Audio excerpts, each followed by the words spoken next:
Hello everyone, I am Ravinder Ravi, PGT Mathematics, and today we will discuss the chapter number 5th of the plus 1 class, which is complex number. And today we will discuss the topic conjugate of the complex number and modulus of the complex number. आज हम दो topic discuss करने वाले हैं, conjugate of the complex number and modulus of the complex number, और उसकी कुछ property जो है वो आज हम यहाँ पे डिस्कस करेंगे और उसके कुछ specific question based on the conjugate of the complex number and modulus of the complex number भी आज हम डिस्कस करने वाले हैं.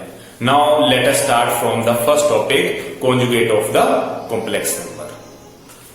Now the definition of the conjugate of a complex number is obtained by changing the sign of its imaginary part. इसका मतलब ये हो गया कि जब भी हम किसी कॉम्प्लेक्स नंबर का conjugate फाइंड करेंगे तो हम उसके imaginary part का साइन चेंज कर देंगे. And it is denoted by Z bar. Conjugate of Z means Z bar. It is denoted by Z bar means conjugate of any complex number Z. Conjugate of any complex number Z is equal to Z bar. It is the mathematical notation of the conjugate of the any complex number. मतलब हम किसी भी complex number का conjugate find करेंगे तो उसकी notation Z बार रहेगी. For example, let Z is equal to A plus iota B. Z हमारे पास कोई भी एक complex number A plus iota B दे रखा है, तो मैं इसका कॉन्जुगेट फाइंड करूंगा तो मैं लिखूंगा Z बार. Z बार का मतलब conjugate of Z. Conjugate of Z is equal to Z bar, and by definition conjugate of a complex number is obtained by changing the sign of its imaginary part. तो यहां पे sign हमारे पास plus था imaginary part का, अब यहां पे sign minus का आ जाएगा. इसका मतलब यह है कि Z बार का मतलब जो है conjugate of Z जो है वो हमारे पास ये आ चुका. Similarly, Z is equal to x plus iota y. Suppose करो यहां पे x minus iota y. Z की वैल्यू मैंने x माइनस iota y ले ली. तो जैसे ही मैं इसका कॉम्प्लेक्स नंबर का कॉन्जुगेट फाइंड करूंगा x प्लस iota y. इसका मतलब क्या किया मैंने यहां पर कि जो इमेजिनरी पार्ट है उसका साइन चेंज कर दिया और उसके कॉन्जुगेट को Z बार से डिनोट कर दिया. इसका मतलब यह है कि जब हम conjugate of any complex number ले रहे हैं तो सबसे पहले तो उसकी नोटेशन बार की नोटेशन में आ जाएगी. किसी भी कॉम्प्लेक्स नंबर का कॉन्जुगेट करने पर हम उसको Z बार से डिनोट करेंगे और उसके इमेजिनरी पार्ट के साइन को चेंज कर देंगे. जैसा कि आप लोगों ने डेफिनेशन में देखा कि conjugate of complex number is obtained by changing the sign of its imaginary part. यहां पे इमेजिनरी पार्ट का साइन पॉजिटिव था, कॉन्जुगेट होने से नेगेटिव आ गया, और यहां पर इमेजिनरी पार्ट का साइन नेगेटिव था, कॉन्जुगेट लेने पर ये पॉजिटिव हो गया. तो एक और एग्जांपल ले लेते हैं. Z is equal to -3 plus 4 iota. जैसे मैं इसका कॉन्जुगेट ऑफ Z करूंगा, conjugate of Z means real part में कोई फर्क नहीं पड़ेगा. रियल -3 है एज इट इज लिख दिया, लेकिन जो इमेजिनरी प्लस के 4 थे यहां पे माइनस के 4 आ जाएंगे. तो ये इसका कॉन्जुगेट आ. Any other example, Z is equal to -6 minus 4 iota. Now Z bar is equal to -6 plus 4 iota. इसका मतलब क्या है कि जब हम Z की वैल्यू कोई भी कॉम्प्लेक्स नंबर ले रहे हैं तो कॉन्जुगेट करने पर हम उसको Z बार से डिनोट कर रहे हैं और उसके इमेजिनरी पार्ट का साइन जो है उसको रिप्लेस कर रहे हैं. अगर वो साइन प्लस का है तो हम उसको माइनस में चेंज कर रहे हैं, माइनस का है तो उसको प्लस में चेंज कर रहे हैं. And this is the definition of the conjugate of complex number. Now properties of conjugate of complex number, and the first property is if Z is a real number then Z bar is equal to Z. इसका मतलब ये हो गया कि हम अभी first property discuss कर रहे हैं, ये वाली, Z is a real number then Z bar is equal to Z. For example Z is equal to A, Z is equal to A. इसका मतलब क्या है कि जेड को मैंने कोई भी रियल नंबर ले लिया जिसमें इमेजिनरी पार्ट नहीं है। तो अगर मैं z is equal to a plus iota 0 कर लेता हूं तो भी इस जेड में कोई फर्क नहीं पड़ेगा। क्यों? क्योंकि अगर रियल पार्ट ए था तो एज इट इज, और इमेजिनरी पार्ट को मैंने आयोटा 0 ले लिया। आयोटा 0 लेने का मतलब ये 0 के इक्वल ही है। इसका मतलब ये है कि कहने को तो ये कॉम्प्लेक्स नंबर बन गया, z is equal a plus iota b जो है वो कॉम्प्लेक्स नंबर है, लेकिन ए में आयोटा 0 ऐड करने पर इस टर्म में कोई भी फर्क नहीं आ रहा है। इसका मतलब अब जैसे मैं जेड बार करूंगा मेरे पास रिजल्ट आएगा a माइनस आयोटा 0। क्यों? क्योंकि जेड बार करने पर, इसका कॉन्जुगेट लेने पर इमेजिनरी पार्ट का जो साइन है वो डिफरेंट आ जाएगा। इसका प्लस था तो यहां पे माइनस आ गया। और अब यहां से अगर मैं a से 0 आयोटा माइनस करूंगा तो भी a में कोई फर्क नहीं पड़ रहा है। इसका मतलब ये वैल्यू a रहेगी। इसका मतलब Z bar is equal to a and z is equal to a implies that ये फर्स्ट पार्ट और ये सेकंड, ये फर्स्ट इक्वेशन आ गई, ये सेकंड। फ्रॉम 1 एंड 2 हम क्या लिख सकते हैं? फ्रॉम 1 एंड 2 हम लिख सकते हैं z is equal to Z bar. इसका मतलब ये है कि अगर मेरे पास z की कोई रियल वैल्यू है, z की कोई रियल वैल्यू है तो उसका कंजुगेट करने पर भी वैल्यूज में कोई फर्क नहीं आएगा। इसका मतलब यह है कि जेड बार करने पर भी मेरे पास जो वैल्यू है वो जेड के इक्वल ही रहेगी। Now second property is if z is a complex number then Z bar whole bar is equal to z. इसका मतलब क्या है कि अगर किसी कॉम्प्लेक्स नंबर का एक बार कॉन्जुगेट लेने पर अब हम उसका दोबारा कॉन्जुगेट करते हैं तो वो एक्चुअल कॉम्प्लेक्स नंबर के इक्वल ही आ जाएगी वैल्यू। इसका मतलब यह है कि जब भी हम किसी कॉम्प्लेक्स नंबर का दो बार कॉन्जुगेट करेंगे तो वो एक्चुअल कॉम्प्लेक्स नंबर के इक्वल ही वैल्यू आएगी। तो इसका भी हम एक एग्जांपल ले लेते हैं यहां पर, इस वैल्यू का एक एग्जांपल कि अगर यहां पर for example z is equal to a plus iota b, a plus iota b, मैंने z की कोई पर्टिकुलर वैल्यू ले ली, यहां से मैंने z बार किया, इसका कॉन्जुगेट किया, मतलब मैंने इसका फर्स्ट कॉन्जुगेट किया, तो first conjugate a minus iota b आए। क्यों? क्योंकि जो इमेजिनरी पार्ट है उसका साइन चेंज हो रहा है। नाउ अगेन जेड बार जो है उसका मैंने अगेन कॉन्जुगेट ले लिया तो मेरे पास रिजल्ट आ जाएगा a plus iota b, a plus iota b. पहले मैंने z a plus iota b लिया, जैसे इसका कॉन्जुगेट लेंगे इसका इमेजिनरी पार्ट का साइन चेंज हो गया, प्लस की जगह माइनस आ गया। फिर मैंने इस जेड बार का अगेन कॉन्जुगेट लिया तो इसमें माइनस की जगह यहां पे प्लस आ जाएगा, जो कि मैं जेड के इक्वल लिख सकता हूं। इसका मतलब यह है कि जब भी हम किसी कॉम्प्लेक्स नंबर का दो बार कॉन्जुगेट ले लेंगे तो वो एक्चुअल कॉम्प्लेक्स नंबर के इक्वल ही आ जाएगा। इसका मतलब पहले मैंने a प्लस आयोटा बी लिया, एक बार कॉन्जुगेट होने से ये साइन माइनस की तरफ में आ गया, फिर इसका दोबारा से कॉन्जुगेट होने पे ही दोबारा से प्लस आयोटा बी की तरफ में आ गया। अब ये a प्लस आयोटा बी और ये भी a प्लस आयोटा बी, तो इसका मतलब इस इक्वेशन से और इस इक्वेशन से हम ये लिख सकते हैं कि z is equal to Z double bar. Double bar का मतलब Z bar whole bar, Z bar का फिर से बार लेने पर वो एक्चुअल जेड में कन्वर्ट हो गया। This is the second property of the conjugate of the complex number. If z is a complex number then z कोई भी कॉम्प्लेक्स नंबर है, z plus z bar is equal to 2 time real part of z। इसका मतलब for example z की value मैंने ले ली a plus iota b, a plus iota b. अब मैंने इसका कर दिया bar Z bar a minus iota b. यहां तक आप लोगों को अंडरस्टैंड हो गया कि मैंने कोई complex number a plus iota b दिया जिसका कॉन्जुगेट मेरे पास ए माइनस आयोटा बी आ गया।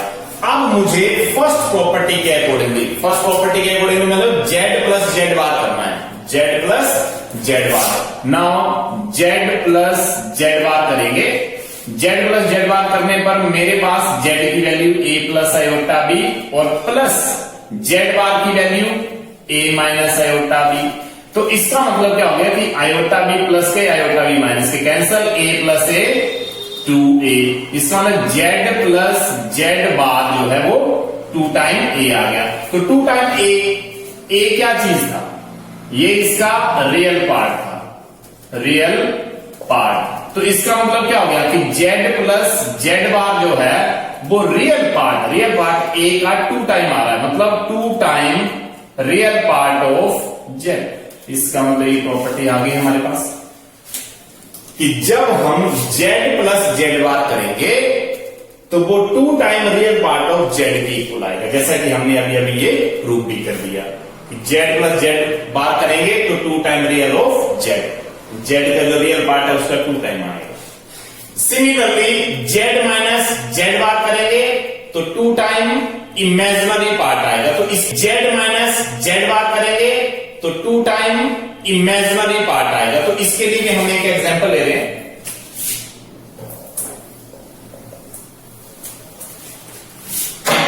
मैंने z is equal a plus iota b ले लिया।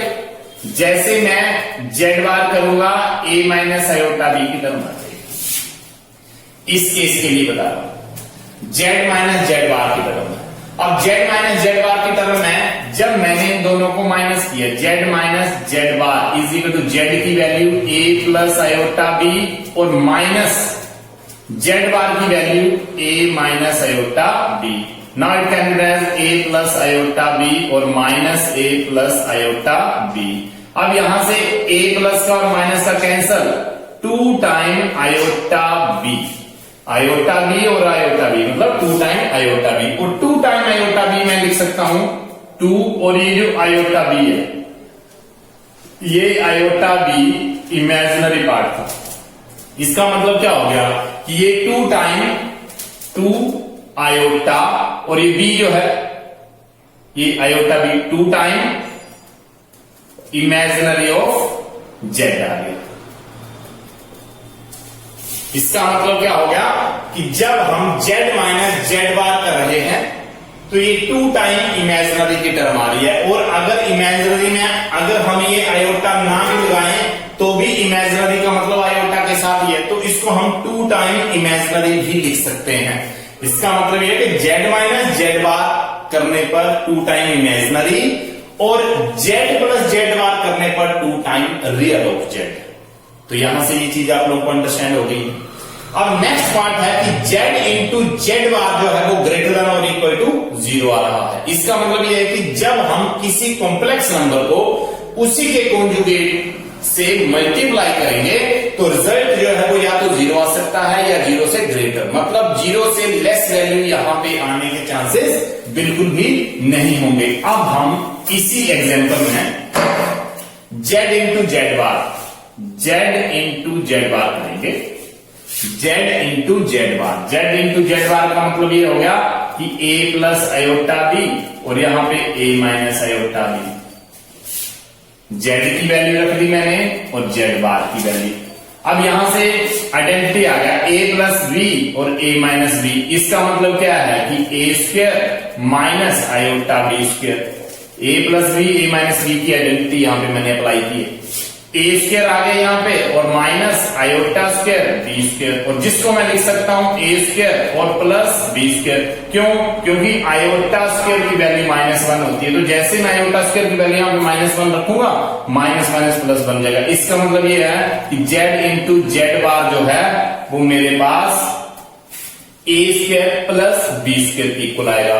और अब आप लोग ये जानते हो कि A square plus B square करने पर ए और बी का जब स्क्वायर होगा तो डेफिनेटली वो पॉजिटिव वैल्यूज में आएगा, और पॉजिटिव वैल्यू का जब एडिशन होगा तो वो एज इट इज पॉजिटिव रहेगा। तो ये इसकी मिनिमम वैल्यू अगर ए और बी की वैल्यू 0 भी होती है तो भी ये वैल्यू 0 के इक्वल आएगी, 0 से लेस नहीं हो सकती। और a square plus b square अगर 0 से ग्रेटर वैल्यूज हैं a और b की, तो डेफिनेटली 0 से ग्रेटर रिजल्ट आएगा। तो इसका मतलब ये हो गया कि जब भी हम z इंटू जेड बार करेंगे तो हमारे पास जो रिजल्ट्स आएंगे वो डेफिनेटली मिनिमम 0 आ सकते हैं या 0 से ग्रेटर वैल्यू आ सकती है, मतलब यहां पे लेस वैल्यू नहीं आएगी। Now next property is property number 4।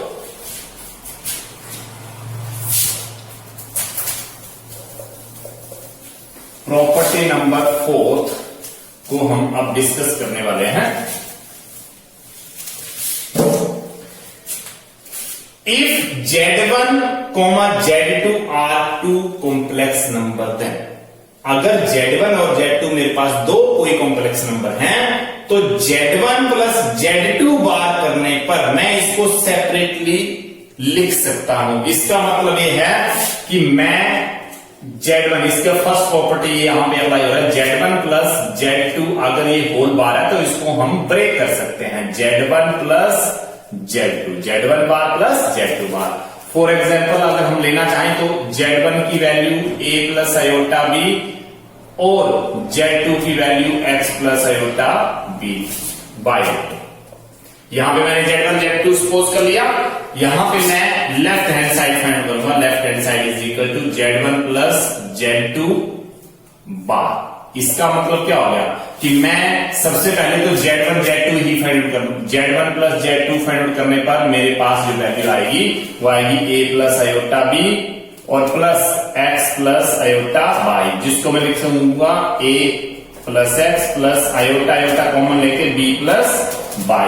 और ये Z1 प्लस Z2 की बात है, Z1 प्लस Z2 की वैल्यू मेरे पास, मैंने लेफ्ट हैंड साइड लिखा Z1 प्लस Z2 बार। इसका मतलब क्या करेंगे कि Z1 प्लस Z2 का जैसे ही बार करेंगे a plus x plus iota b plus y, अगर मैंने इसका बार कर दिया तो रियल पार्ट में तो कोई फर्क नहीं पड़ेगा, ये रियल पार्ट है। लेकिन इमेजिनरी पार्ट, ये जो इमेजिनरी पार्ट है जो आयोटा के साथ है, माइनस की टर्म में आ जाएगा b plus y, iota b plus y, क्योंकि इसका बार करने पर ये इमेजिनरी का जो साइन प्लस का था वो माइनस में चेंज होगा। इसका लेफ्ट हैंड साइड मेरे पास ये आ चुकी है, ये मेरे पास लेफ्ट हैंड साइड। अब मैं इसका करूंगा right hand side. Right hand side में Z1 बार प्लस Z2 बार, Z1 बार और Z2 बार करने वाले थे। तो Z1 बार प्लस Z2 बार करने का मतलब क्या था कि ये Z1 है, a plus iota b bar plus x plus iota y बार। मैंने Z1 का भी बार कर दिया, Z2 का भी बार कर दिया। Z1 का बार करते टाइम मेरे पास रिजल्ट आएगा a minus iota b, a minus iota b और x plus iota y। Z2 का जैसे बात करेंगे ये रिजल्ट आएगा x माइनस आयोटा y, मतलब दोनों के ही इमेजिनरी पार्ट के साइन चेंज कर दिए मैंने। तो यहां से ये रियल पार्ट है, ये रियल पार्ट है, इसका मतलब a प्लस x की टर्म को इकट्ठा कर लिया मैंने। और यहां पे माइनस और यहां minus, minus common, iota iota iota common, अंदर b प्लस y की टर्म में लिख सकता हूं। तो ये मेरे पास राइट हैंड साइड है। राइट हैंड साइड और ये left hand side. Left hand side में जैसे हमने फाइंड आउट किया था तो a plus x minus iota b plus y आया था, और राइट हैंड साइड जब मैंने Z1 बार प्लस Z2 बार किया तो मेरे पास a plus x minus iota b plus y आ गया। तो यहां से हम लिख सकते हैं कि implies that left hand side is equal to right hand side, implies that Z1 plus Z2 whole bar is equal to Z1 bar plus Z2 bar. तो ये रिक्वायर्ड रिजल्ट इसका आ गया। तो इसका मतलब ये है कि हमारी जो ये फर्स्ट प्रॉपर्टी थी वो हमारे पास एज इट इज आ चुकी है। और सिमिलरली इसी के लिए जब हम ये सेकंड वाला पार्ट करेंगे Z1 माइनस Z2 होल बार, तो इसको भी हम ब्रेक कर सकते हैं, इसको भी हम ब्रेक कर सकते हैं। यहां पे हमें लेफ्ट हैंड में इसको माइनस करना होगा और राइट हैंड साइड में यहां पर माइनस करना होगा, तो सेम रिजल्ट आ जाएंगे। तो सिमिलरली ये दोनों ही पार्ट हम आसानी से कर सकते हैं कि जब हम दो कॉम्प्लेक्स नंबर का एडिशन करने पर उनका बार लेते हैं और उनका सेपरेटली बार करने करने के बाद उनका एडिशन करते हैं तो दोनों ही वैल्यू सेम आती है। कहने का मतलब यह है कि कोई दो कॉम्प्लेक्स नंबर जिनका एडिशन और फिर उसका कॉन्जुगेट या उनका कॉन्जुगेट पहले ले लें और बाद में उनका एडिशन कर दें तो ये दोनों ही वैल्यू सेम आएंगी। सेम प्रोसेस में जब हम माइनस करेंगे तो भी ये सेम वैल्यू आएगी। Similarly into Z2 bar is equal to Z1 into Z2, मतलब मैंने Z1 Z2 का कंबाइंड बार था दोनों का और यहां पे मैं सेपरेटली बार ले रहा हूं तो ये दोनों टर्में सेम आएंगी। तो इसके लिए मैं Z1 की वैल्यू ले रहा हूं x प्लस आयोटा बाई और Z2 की वैल्यू ले रहा हूं a प्लस आयोटा b।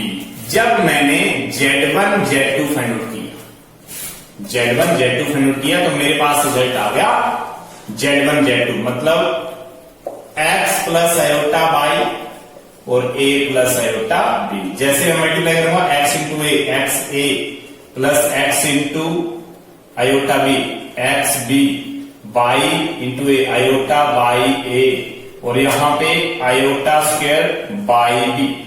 यहां पे X A plus iota common लेने पर X B plus Y A और आयोटा स्क्वायर में -1 और बाई बी, मतलब आयोटा स्क्वायर की वैल्यू यहां पे माइनस की टर्म में आ जाएगी। तो इसको नेक्स्ट स्टेप में जैसे हम लिखेंगे हम लिख सकते हैं एक्स ए प्लस, देखो ये रियल पार्ट है और ये भी रियल पार्ट की टर्म आ गई, इसका मतलब माइनस का बाई बी और plus iota x B plus y. तो इसका मतलब ये लेफ्ट हैंड साइड है हमारे पास। यहां पे Z1 Z2 की ये वैल्यू आ चुकी है। अब मुझे लेफ्ट हैंड साइड फाइंड करना है Z1 dot Z2, Z1 dot Z2। तो मैंने Z1 Z2 की वैल्यू फाइंड कर दी है, ये मेरे पास वैल्यू आ चुकी है। अब मैं इसका बार करने वाला हूं। इसका मतलब ये है कि X A minus by B और plus iota x B plus Y A, ये मैंने बार कर दिया, इस टर्म का बार कर दिया। और जैसे मैं इस टर्म का बार कर रहा हूं मेरे पास रिजल्ट आ रहा है x A minus by b. Real part में तो कोई फर्क नहीं पड़ा, लेकिन इमेजिनरी वाले में माइनस का साइन आ गया और यहां पे X B plus Y A. इसका मतलब ये मेरा लेफ्ट हैंड साइड जो है वो Z1 डॉट Z2 होल बार का रिजल्ट मेरे पास आ चुका है। मैंने इसको फाइंड आउट करने के लिए Z1 Z2 दो वैल्यू ली, दोनों का मैंने पहले प्रोडक्ट फाइंड आउट किया और प्रोडक्ट करने का Z2 Z2 की वैल्यू Z1 Z2 की वैल्यू जो वो प्रोडक्ट दिया गया। उसके बाद मैंने इसका लेफ्ट हैंड साइड चूज किया Z1 डॉट Z2 बार, Z1 डॉट Z2 बार। और जैसे बार करेंगे इमेजिनरी का साइन जो प्लस था वो माइनस में चेंज। अब यहां पे राइट हैंड साइड में था Z1 bar into Z2 bar, तो इसको मैं लिख सकता हूं Z1 बार। Z1 बार का मतलब x plus iota by bar into Z2 की वैल्यू a प्लस आयोटा b बार। दोनों के बार ले ली मैंने और बार करने पर ये x माइनस आयोटा y आ गया और यहां पे a माइनस आयोटा b। अब मैं इन दोनों को मल्टीप्लाई करना, इन दोनों को मल्टीप्लाई करने का मतलब x into a, x into this iota x B Y iota y into a minus iota by a और माइनस बन गया plus iota into iota square और बाई बी। यहां से एक्स ए की term as it is, iota और iota minus iota common X B plus Y A. Iota square की जैसे वैल्यू रखेंगे -1 आएगा और जिसको मैं बाई बी के साथ मल्टीप्लाई करता हूं। नेक्स्ट स्टेप में x A minus by b, ये वाली दो टर्में जो बिना आयोटा के हैं रख ली मैंने, रियल में आ गई और minus iota x B plus Y A. तो यहां से मेरे पास ये लेफ्ट हैंड का रिजल्ट है, ये रिजल्ट जो है वो लेफ्ट हैंड का रिजल्ट है और ये मेरे पास राइट हैंड साइड का रिजल्ट है। इन दोनों ही में real part X A minus by B, X A minus by B, iota x B plus Y A, iota x B plus Y A. इसका मतलब क्या है कि यहां से left hand side is equal to right hand side मैं लिख सकता हूं, और यहां से जब लिख सकता हूं Z1 into Z2 bar is equal to Z1 into Z2 separately bar. इसका मतलब यह है कि हमारे पास ये जो थर्ड प्रॉपर्टी थी, जो थर्ड प्रॉपर्टी हम ये यूज करने वाले थे, ये वाली थर्ड प्रॉपर्टी जो कि मैंने यहां पे प्रूव की है, ये मेरे पास राइट हैंड है और ये लेफ्ट हैंड है। मैंने लेफ्ट हैंड साइड फाइंड किया और राइट हैंड साइड जो कि दोनों का सेम आ रहा है, तो इसका मतलब ये थर्ड प्रॉपर्टी भी हमारे पास एग्जिस्ट हो गई है। और इसको फाइंड आउट करने के लिए सबसे पहले मैंने Z1 Z2 का प्रोडक्ट फाइंड आउट किया था, और प्रोडक्ट फाइंड आउट करने के बाद फिर मैंने इसको यहां पे बार की नोटेशन में लिखा था, जिससे इसका साइन चेंज हो गया। This is the required property. Last property मतलब जो फोर्थ प्रॉपर्टी था उसका लास्ट पार्ट हमारे पास है Z1 upon Z2, Z1 upon Z2, Z1 upon Z2 की जो वैल्यू है उसका होल बार है और इज इक्वल टू है Z1 bar upon Z2 bar. इसका मतलब यह है कि अगर मैं Z1 अपॉन Z2 होल बार करता हूं तो मैं इसको सेपरेटली Z1 बार न्यूमरेटर में और अपॉन Z2 बार डिनोमिनेटर में लिख सकता हूं। तो इसके लिए भी अगर हम लेफ्ट हैंड साइड की बात करें तो सबसे पहले तो हमें फॉर एग्जांपल Z1 और Z2 लेने पड़ेंगे। Let Z1 is equal to x plus iota y और Z2 is equal to a plus iota b. तो मैं सबसे पहले तो Z1 अपॉन Z2 फाइंड करूंगा।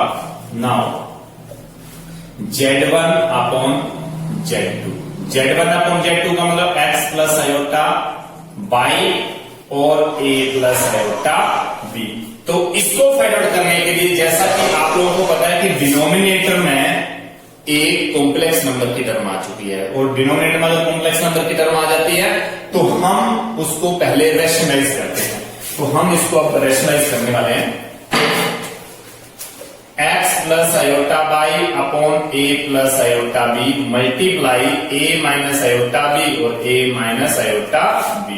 और जैसे इसको मल्टीप्लाई करेंगे a plus b a minus b का रिजल्ट बन जाएगा a square minus iota b whole square, और ऊपर x into a minus x into b iota x b आ जाएगा, और यहां पे y a iota by a और plus minus minus iota into iota iota square और बाई बी। तो इसका मतलब ये है कि जब हम इसको ओपन करेंगे तो हमारे पास रिजल्ट जो होगा वह Z1 अपॉन Z2 की जो टर्म है मेरे पास XA, और यहां से y iota square by b, इसका मतलब प्लस का बाई बी आ जाएगा। क्यों? क्योंकि जैसे हम इस आयोटा स्क्वायर की वैल्यू -1 रखेंगे प्लस का बाई बी बन जाएगा, और ये माइनस का आयोटा यहां पर और ये प्लस का, इसका मतलब इसको हम कॉमन ले सकते हैं। इसका मतलब ये आयोटा और यहां पे बाई ए प्लस के और माइनस के एक्स बी, बाई ए और माइनस के एक्स बी, ये मेरे पास न्यूमरेटर आ चुका है। और इसका जो डिनोमिनेटर है वो हमारे पास है ए स्क्वायर और यहां पे बी स्क्वायर, और यहां आयोटा स्क्वायर की जो टर्म आनी थी जिसको मैं -1 रखूंगा तो ये प्लस का बन जाएगा। इसका मतलब ये है कि टोटल मिला के हमारे पास Z1 अपॉन Z2 की जो वैल्यू है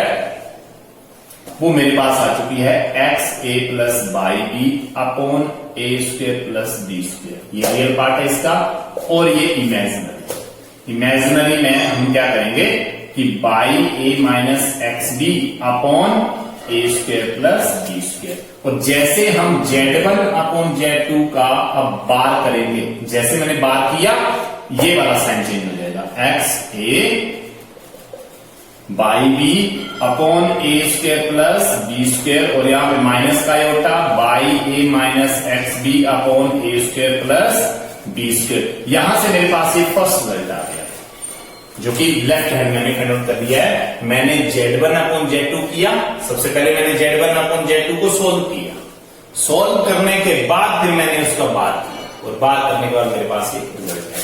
अब हम करेंगे राइट हैंड साइड, और राइट हैंड साइड में क्या है, राइट हैंड साइड में Z1 बार अपॉन Z2 बार।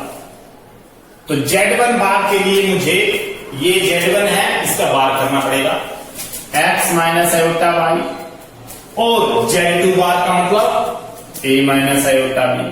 और जैसा कि आप लोगों को पता चल गया कि फिर से डिनोमिनेटर में एक कॉम्प्लेक्स नंबर की टर्म है, तो हमें यहां पे रेशनलाइज करना पड़ेगा a प्लस आयोटा बी, और यहां पे a प्लस आयोटा बी।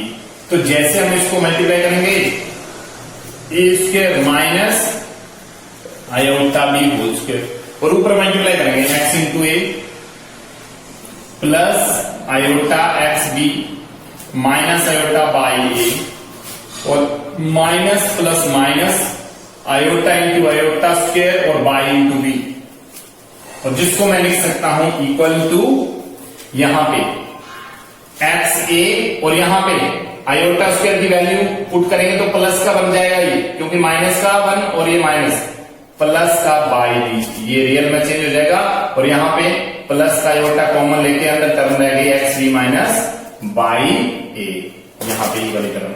और जैसे कि अपॉन में ए स्क्वायर और प्लस बी स्क्वायर, क्यों? क्योंकि आयोटा स्क्वायर की टर्म यहां से आएगी तो -1 में चेंज हो जाएगी, तो माइनस प्लस बन जाएगा। तो ये राइट हैंड साइड की एक टर्म अभी मेरे पास आई है। अब हम करेंगे, अब हम इस राइट हैंड साइड को यहां पे करने वाले हैं। यहां पे right hand side is equal to X A, right hand side is equal to X A plus by B, और यहां पे X B minus by A upon A square plus B square, जिसको मैं लिखूंगा X A plus by B upon A square plus B square, और यहां पे plus का साइन, यहां जो मेरे पास रिजल्ट है plus iota x B minus by A upon A square plus B square. यहां से मेरे पास result X A plus by B upon A square plus B square. Left hand का जो रिजल्ट फर्स्ट में था यहां पे माइनस आ चुका है, लेकिन यहां पे by A minus X B है, यहां पे इस टर्म को आप लोग चेक कर सकते हो by A minus X B, जबकि यहां पे X B minus by A, तो मैं यहां से माइनस कॉमन निकालकर यहां पे बाई ए को स्टार्टिंग में और यहां पे X B upon A square plus B square की टर्म में लिख सकता हूं। ये मेरे पास राइट हैंड साइड का टर्म है, मतलब मैंने जो लेफ्ट हैंड साइड था, लेफ्ट हैंड साइड का जो रिजल्ट था मेरे पास वो ये वाला रिजल्ट है, लेफ्ट हैंड साइड का रिजल्ट है, और ये मेरे पास राइट हैंड साइड का रिजल्ट है। राइट हैंड साइड में यहां मैंने माइनस कॉमन ले रखा है, एक्स बी और माइनस बाई ए, इसमें माइनस कॉमन लेने पर ये टर्म माइनस की बन जाएगी, ये प्लस की बन जाएगी, और माइनस बाहर आ जाएगा। तो ये वाला टर्म और ये वाला टर्म, इसका हमने ये इक्वेशन सेकंड दे सकते हो। अब आप लिख सकते हो from 1 and 2 left hand side is equal to right hand side, implies that Z1 bar upon Z2 bar is equal to Z1 bar, ये होल बार था, और Z2 bar. This is the required result, this is the required result. यहां पे मेरे पास, यहां पे ये left hand side का रिजल्ट था ये वाला, और ये मेरे पास राइट हैंड साइड का रिजल्ट है, और जिससे लेफ्ट हैंड तो मैंने ये सोल्व किया था, और राइट हैंड जो था वो मैंने ये सोल्व किया था। ये राइट हैंड ही चल रहा था, ये जो राइट हैंड था वो Z1 bar upon Z2 whole बार, ये मैंने सोल्व किया। तो यहां से ये फर्स्ट का रिजल्ट और यहां से ये सेकंड का रिजल्ट, लेफ्ट और राइट जो इक्वल है। इसका मतलब ये हो गया कि अगर मेरे पास कोई दो कॉम्प्लेक्स नंबर गिवन है Z1 और Z2, और मैं Z1 अपॉन Z2 मतलब इनका डिवाइड करने के बाद उसका मैं कॉन्जुगेट ले रहा हूं, तो वो डेफिनेटली इक्वल आएगा अगर मैं न्यूमरेटर Z1 का कॉन्जुगेट ले लूं अपॉन में डिनोमिनेटर Z2 का कॉन्जुगेट ले लूं, तो इन दोनों वैल्यू का कॉन्जुगेट लेने पर, डिवाइड करने पर भी सेम वैल्यू ही आएगी। तो ये कुछ प्रॉपर्टीज थी जो कॉन्जुगेट्स ऑफ कॉम्प्लेक्स नंबर का था। तो अब हम डिस्कस करने वाले हैं modulus of the complex number, और modulus of the complex number करने के बाद हम उसकी कुछ प्रॉपर्टी डिस्कस करेंगे और उसके बाद कुछ स्पेसिफिक क्वेश्चन जो हैं वो हम इसके